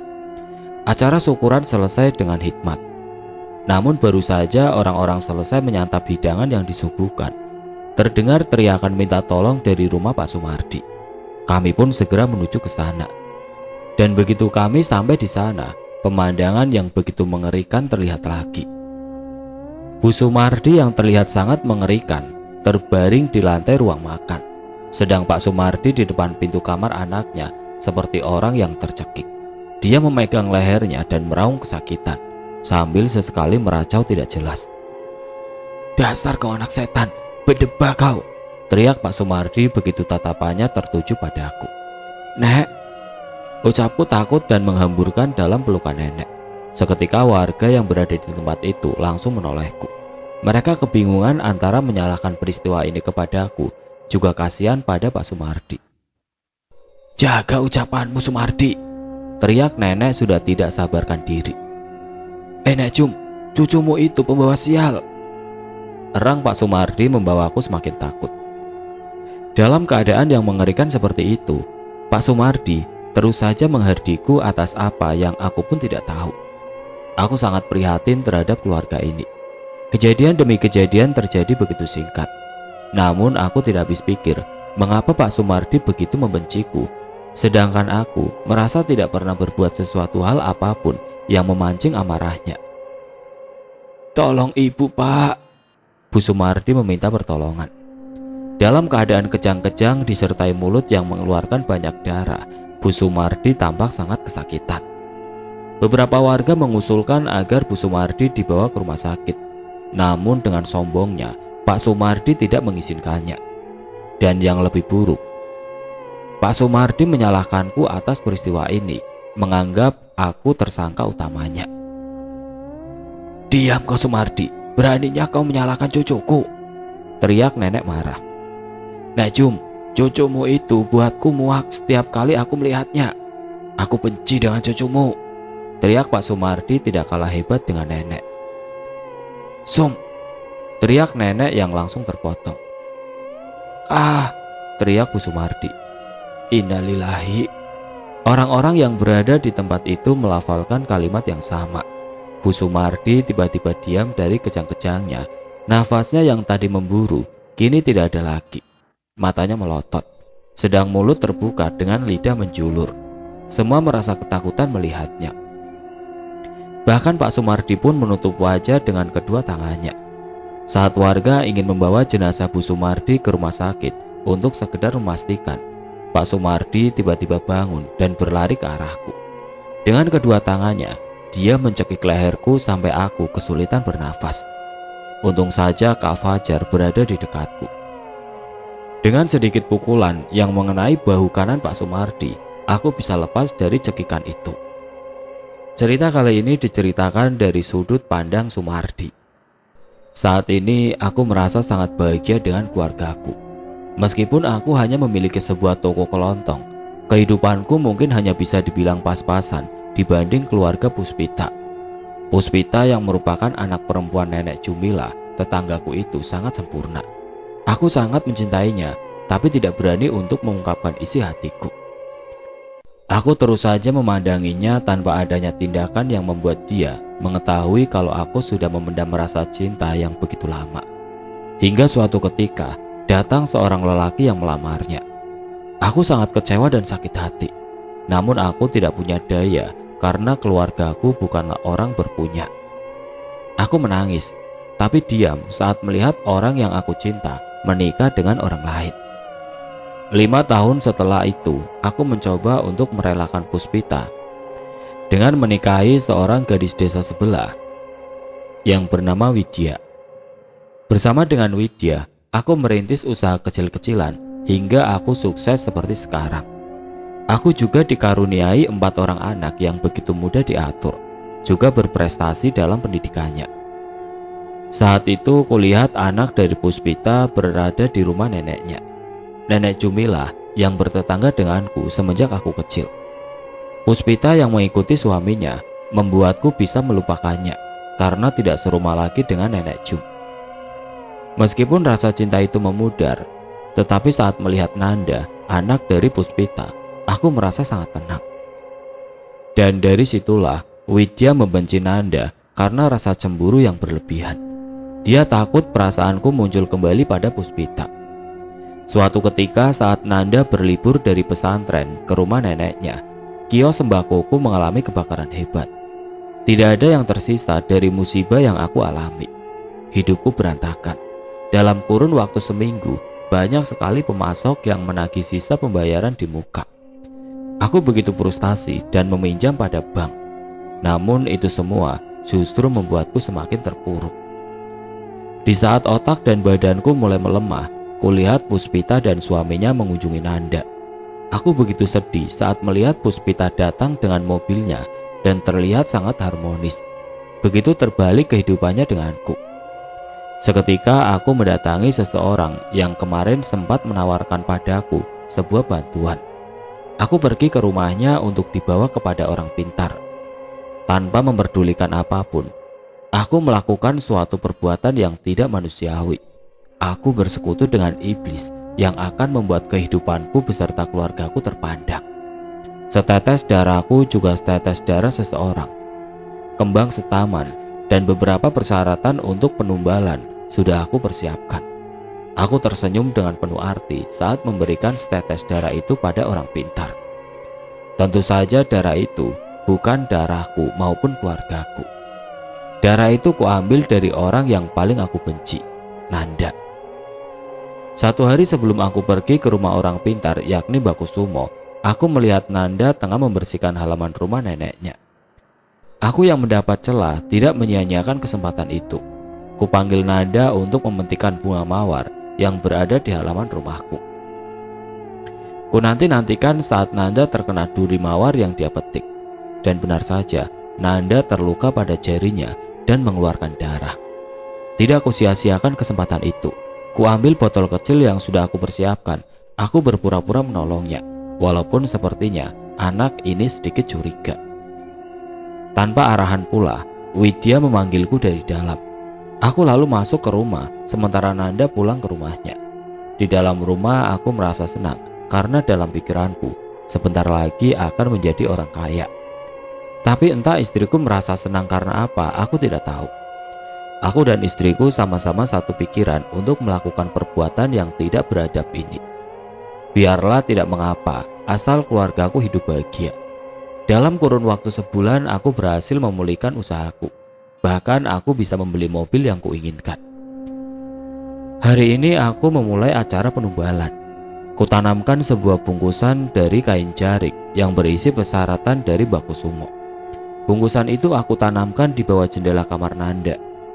Dan tepat sehari sebelum Nanda kembali ke pesantrennya, aku memberikan kerudung putih yang sebenarnya berasal dari kain kafan. Juga sebuah gelang yang aku buat menyerupai sebuah tasbih dalam bungkusan kain jarik. Sebulan selepas Nanda pergi ke pesantrennya, aku memulai ritual penumbalan. Aku masuk ke dalam kamar yang aku larang siapapun untuk memasukinya. Sedang Widya aku suruh untuk berjaga di luar. Tepat di malam Ahad Kliwon, aku bersemedi, memohon kepada yang memberikan aku kebahagiaan untuk saat ini hingga menjelang fajar.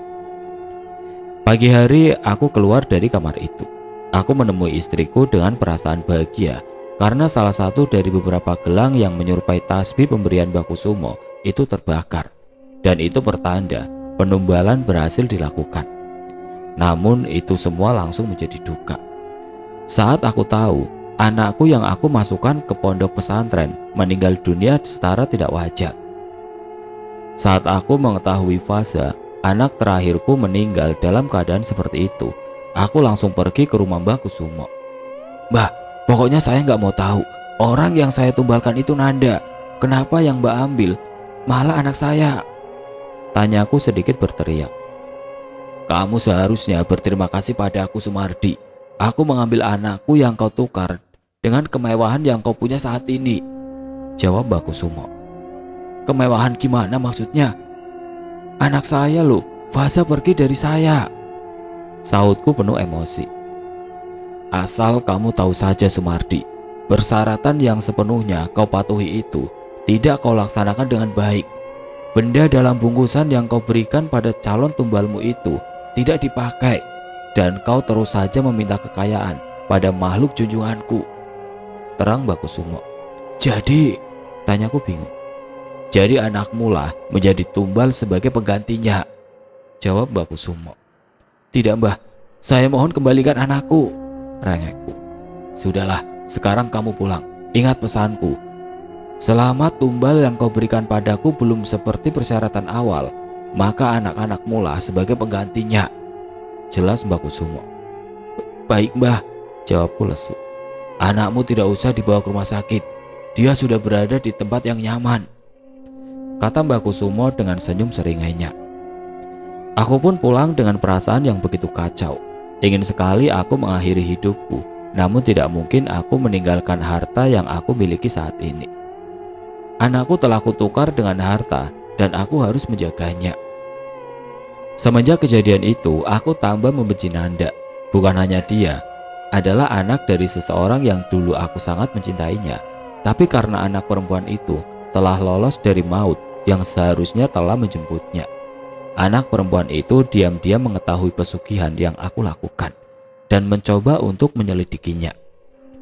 Aku sangat muak begitu mengetahui bungkusan yang aku tanam di bawah jendela kamarnya dibuang oleh neneknya.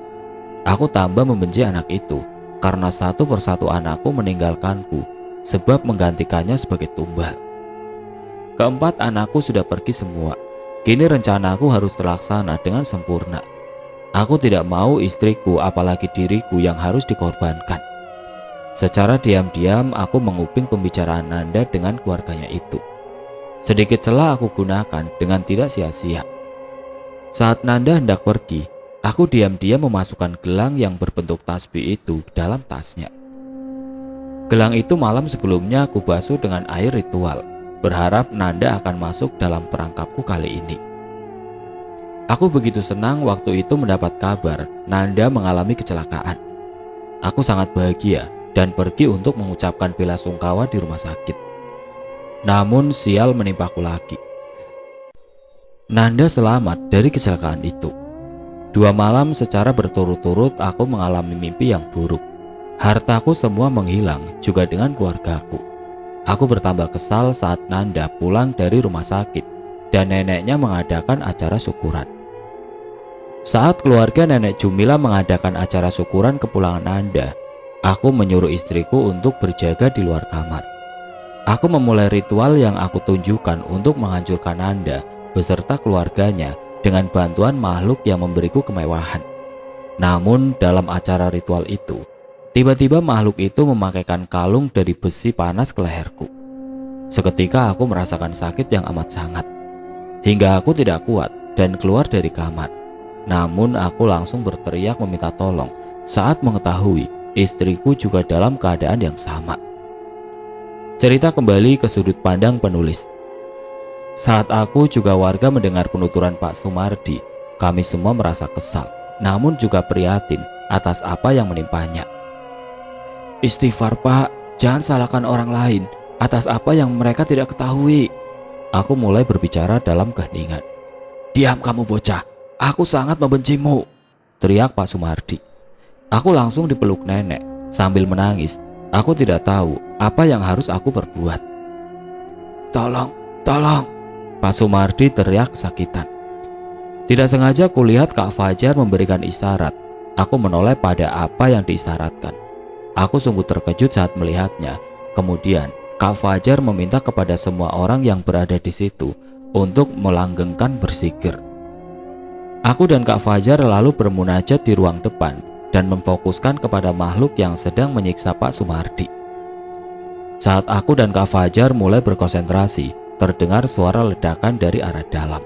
Aku dan Kak Fajar langsung masuk ke ruangan yang Pak Sumardi gunakan sebagai acara ritual pesugihan. Pak Sumardi pun kini diam, tidak bergerak sedikit pun. Tangan yang dari tadi memegang lehernya, juga suara meminta tolong tidak terdengar lagi, melainkan wajah mengerikan yang kami semua lihat. Pak Sumardi diam dengan keadaan mata melotot, disertai lidah yang menjulur seperti orang yang tercekik. Setelah Pak Koom memeriksa denyut nadinya, beliau menyatakan Pak Sumardi telah meninggal dunia. Innalillahi wa inna ilaihi rajiun. Kami bersamaan melafalkan kalimat itu. Tepat pukul 12 malam, Pak Sumardi meregang nyawa setelah 2 jam dari kematian istrinya. Kami yang berada di tempat itu sangat prihatin terhadap keluarga ini. Saudara-saudara dari keluarga Bapak dan Ibu Sumardi sampai tidak pulang ke kediamannya karena kematian yang berturut-turut ini. Pak Kaum pun pergi ke masjid untuk menyiarkan kabar duka dari warganya.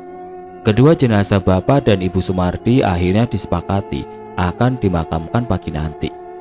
Kami yang berada di tempat itu merasa takut dengan suasana yang mendadak mencekam.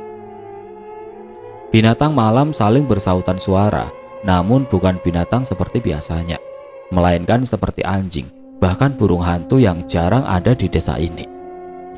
Tidak ada yang berani pulang hingga kami menungguinya sampai pagi.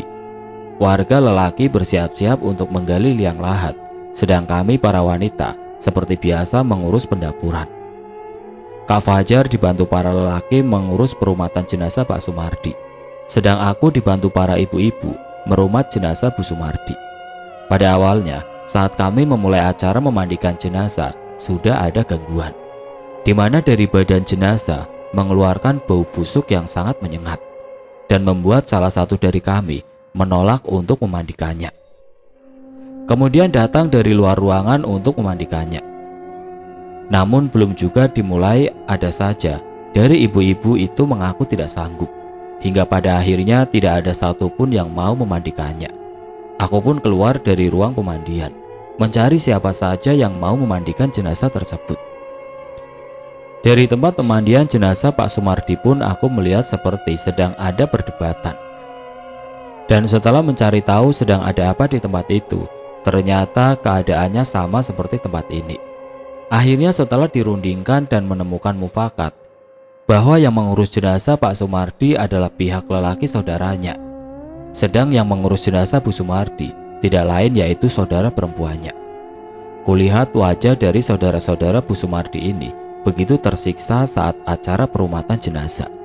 Dimulai dari mereka muntah-muntah saat memandikan, hingga kelelahan saat mengangkat jenazah yang sudah dimandikan. Dan yang lebih membuatku tersenyum saat dari mereka ada yang pingsan karena tidak sanggup merumatnya. Dua jenazah yang sudah dikafani itu kini tengah menjadi buah bibir, bukan karena hal yang baik, melainkan gunjingan yang mereka dapat walau sudah tidak bernafas lagi. Warga yang berada di luar ruangan diperintah Pak Kaum untuk berwudu guna menyolati jenazah. Tapi para warga enggan, bahkan mereka pura-pura tidak mendengarkan seruan Pak Kaum. Di sisi lain, warga yang tengah menggali liang lahat, mereka seperti mendapat ujian. Saat penggalian, ada saja kendala yang membuat mereka ingin menyerah. Mulai tanah yang mengeras dan sulit digali, cuaca yang mendadak sangat panas, binatang menyengat yang keluar dari tanah, hingga air yang tiba-tiba mengendangi liang lahat. Warga tampak kelelahan karena sudah berpindah-pindah tempat, namun ada saja kendalanya. Akhirnya, salah satu dari mereka pulang ke rumah duka dan menyampaikan kabar itu ke kami. Kami yang berada di sini terkejut mendengarnya, sekaligus prihatin kepada keluarga ini. Hal ini langsung ditanggapi ibu-ibu sebagai bahan gibahan mereka. Ingin aku menasihatinya, tapi percuma. Entah rasa sakit hatiku pada keluarga ini atau apa. Yang jelas, diriku tidak ingin membubarkan gibahan mereka. Pak Kaum pun lalu memberikan nasihat pada kami agar menyudahi rasa kecewa mereka pada keluarga ini. Terlebih Pak Sumardi, beliau juga meminta pada kami agar memaafkan semua kesalahan, juga mengikhlaskan apapun yang tertinggal pada almarhum agar proses penguburan ini cepat terselesaikan. Kami pun menerima nasihat dari beliau, lalu kami berdoa bersama dan mengirim Al-Fatihah. Setelah selesai, pihak laki-laki akhirnya mau berwudu dan berniat menyolati kedua jenazah. Saat sholat akan dimulai, datanglah salah satu orang yang bertugas menggali liang lahat. Seseorang penggali dari makam mengatakan jika jenazah bisa dibawa ke makam karena pengerjaan liang lahat sudah selesai. Kami serempak melafalkan hamdalah dan menyegarakan untuk menyolati jenazah. Setelah jenazah usai disolati, kembali warga yang mendapat tugas menggotong keranda dibuat kewalahan. Kedua jenazah dalam keranda yang berbeda itu pula sangat berat. Bahkan satu keranda digotong 10 orang pun tidak terangkat. Akhirnya Pak Kaum kembali menasihati kami agar mau memaafkan semua kesalahan jenazah dan mengirim doa untuknya. Doa terapalkan dan dengan susah payah kedua jenazah bisa sampai di makam walau penuh rintangan saat menuju pemakaman. Cuaca yang cerah dengan hiasan terik matahari yang begitu menyengat tiba-tiba mendung. Pijaran kilat dari kejauhan terlihat. Nampaknya hujan sebentar lagi akan turun. Pak Kaum lalu menyegarakan acara penguburan jenazah. Dengan disertai rasa takut kami yang membuncah, suara lolongan anjing yang terdengar di segala penjuru, angin yang berhembus sangat kencang dengan disertai kilatan petir. Kejadian yang terus berulang saat pemakaman keseluruhan keluarga ini seakan membuat trauma warga yang mengikutinya. Tidak ada satupun dari kami yang mau berlama-lama di sini. Setelah acara penguburan jenazah yang dilakukan secara terburu-buru selesai, kami langsung pulang. Malam tiba, kami tanpa komando langsung mendatangi kediaman almarhum untuk melakukan acara yasinan. Kami semua hikmat mengikuti acara ini, dan baru saja acara itu selesai, terdengar suara ledakan dari rumahku. Seketika aku dan nenek langsung pulang ke rumah, memastikan apa yang terjadi di rumah nenek. Seketika kami meminta pertolongan warga yang tengah menuju ke rumahku. Kobaran api terlihat saat aku dan nenek bersamaan membuka pintu kamar nenek. Kobaran api itu berasal dari lemari pakaian nenek saat api berhasil dipadamkan. Aku, nenek, dan Kak Fajar menduga bahwa penyebab ledakan dan kobaran api itu berasal dari bungkusan benda-benda pemberian almarhum Pak Sumardi. Namun belum juga usai aku memikirkannya, terdengar suara ledakan yang lebih keras dari kediaman almarhum. Seketika kami semua pergi ke rumah itu, dan benar, rumah itu juga terlihat kobaran api yang tidak kalah mengerikan setelah terdengar suara ledakan. Kami bergotong royong untuk memadamkan api itu. Namun sepertinya kami kalah cepat, hingga bangunan rumah itu telah habis ditelan kobaran api yang begitu menakutkan. Keluarga dari saudara almarhum akhirnya ada yang berani untuk meminta maaf atas semua kesalahan yang sudah saudaranya lakukan semasa hidup. Kami yang berada di tempat itu pun memaafkan atas semua yang sudah terjadi. Sebulan berlalu, tiba saatnya aku kembali menimba ilmu di pesantren. Kak Fajar yang sudah 2 minggu lebih awal kembali ke pesantren menjemputku. Tentunya setelah keadaanku yang sudah agak membaik. Dan juga atas persetujuan orang tuaku yang akhirnya mengetahui peristiwa ini. Aku kembali menjadi seorang santri, sedang Kak Fajar tetap ikut menjadi pengurus pesantren putra.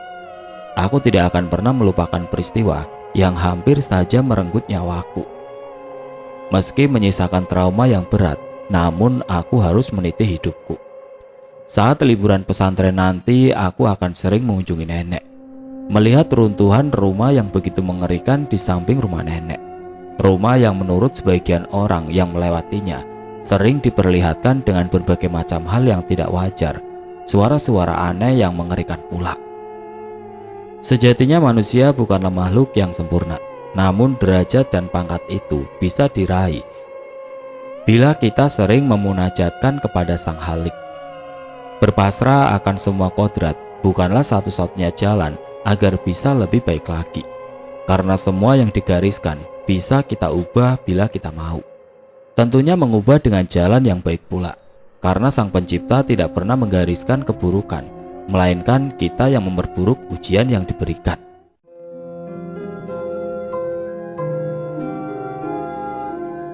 Oke teman-teman, sekian untuk cerita kali ini. Semoga apa yang sudah saya sampaikan dalam kisah ini dapat dijadikan